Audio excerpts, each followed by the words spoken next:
কথা? আজকে 6:30 পর বনগাঁও থানা একটা ইনফরমেশন আছে কি একজন আসামি 4 জন লোকজনকে ছুরি দিয়ে ইঞ্জুরি করেছে। খবর পাওয়ার পর সঙ্গে সঙ্গে পুলিশ ওখানে পৌঁছায়। 4 জন যারা স্ট্যাব ইঞ্জুরি পেয়েছিল ওদেরকে ইমিডিয়েটলি যে আমাদের বনগাঁও সুপার স্পেশালিটি হসপিটাল আছে ওখানে নিয়ে যাওয়া হয়। যে ছুরি চালিয়েছে ওকেও আটক করা হয়। ওনার নাম ছিল হুমায়ুন কবির, 35 বছর ওনার বয়স রয়েছে। অ্যান্ড ওনার যে অ্যাড্রেসটা রয়েছে ওটা মেমারি বলছেন, প্রথমত বর্ধমান ওনার বাড়ি। অ্যান্ড যারা যারা ইনজার্ড হয়েছে ওটা নাম হচ্ছে, প্রথম হচ্ছেন গফর আলী মন্ডল, সেকেন্ড নাম হচ্ছেন যে ভিকটিম রয়েছেন মেহর উদ্দিন মন্ডল, বয়স হচ্ছে 60। থার্ড পার্সন যে মানে ইনজার্ড হয়েছেন হচ্ছে সফিয়ার মন্ডল, বয়স হচ্ছে 70। অ্যান্ড ফোর্থ হাসানুর মোল্লা, 26 বয়স ওনার রয়েছে। লাস্টে আমরা ইমিডিয়েটলি ওদের ট্রিটমেন্ট ব্যবস্থাটা করানো হয়। তারপরে যখন এই অ্যাকিউজটাকে থানায় যখন আমরা নিয়ে আসি তখন পিও থেকে মোদিগঞ্জ মোড় কাছে যে খানকা শরীফ আছে ওখান থেকে কিছু লোকজন অ্যারাউন্ড 100 to 150 এটা থানায় আসে যে আসামিকে নিজে হাতে তুলে দেওয়ার জন্য ওরা দাবি করে।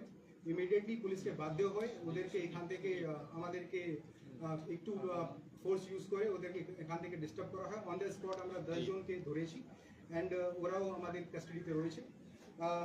এটা যে আমরা যে রয়েছে যে লোকজনকে যে আমরা ধরেছি 10 জন যারা আজকে করেছে রিউমার মঙ্গারিং জন্য আমাদের শুধু বলার আছে এখানে কোনো কমিউনাল ব্যাপার নেই।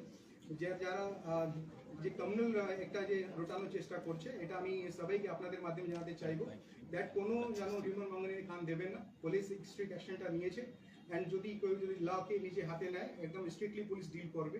আমার কাছে এখনই যে ইনফরমেশনটা এসছে এই যে অ্যাকিউজড হুমায়ুন কবির যে যার বয়স হচ্ছে 35, যে স্ট্যাব ইঞ্জুরি করেছে, ছুরি দিয়ে যে লোকজনকে মেরেছে, ও নিজেই আজকে সকালে সকালে খুবই ভোরের দিকে বর্ধমানে যেখানে অ্যাড্রেস হচ্ছে মা, বয়স হচ্ছে ওনার 65, অ্যান্ড নিজেকেও খুব মানে